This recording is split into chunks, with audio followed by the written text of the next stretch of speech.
जब किसान ने भगवान शिव को कराया गलती का एहसास।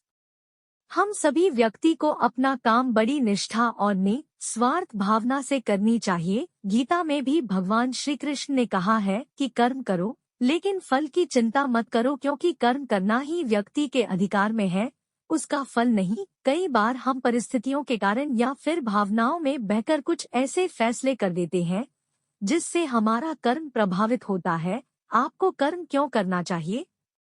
एक बार भगवान शंकर पृथ्वीवासियों पर कुपित हो गए और माता पार्वती को साक्षी मानकर संकल्प किया कि जब तक पृथ्वीवासी नहीं सुधरेंगे तब तक वे शंख नहीं बजाएंगे। देव जानते थे कि शंकर भगवान शंख बजाएंगे तभी बरसात होगी। इससे घोर अकाल पड़ गया। पानी की एक बूंद तक नहीं बरसी, धरती पर त्राहिमाम मच गया।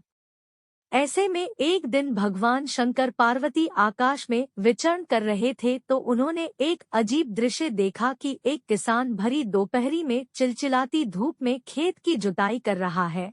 पसीने में नहाया मगर अपनी धुन में बहुत मगन।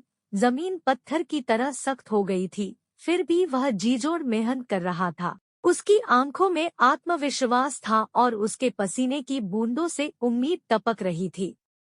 भोलेनाथ व पार्वती बदले हुए वेश में आकाश से नीचे उतरे और उससे कहा, रे भाई, तू क्यों बेकार कष्ट उठा रहा है? सूखी बंजर धरती में केवल पसीने बहाने से ही खेती नहीं होती। किसान ने हल चलाते ही जवाब दिया, हाँ बिल्कुल ठीक कह रहे हैं श्रीमान, मगर हल चलने का गुण भूल न जाऊं, इसलिए मैं हर साल पूरी लगन के साथ जुताई करता हूँ। जुताई करना भूल गया तो केवल वर्षा से खेती हो सकेगी क्या?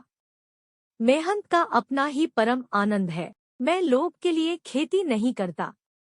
किसान की बात सुनकर महादेव को भी लगा कि मैं भी तो परम आनंद की अनुभूति के लिए ही शंख बजाता हूँ। मुझे भी शंख बजाए 1 बरस बीत गए, कहीं शंख बजाना भूल तो नहीं गया।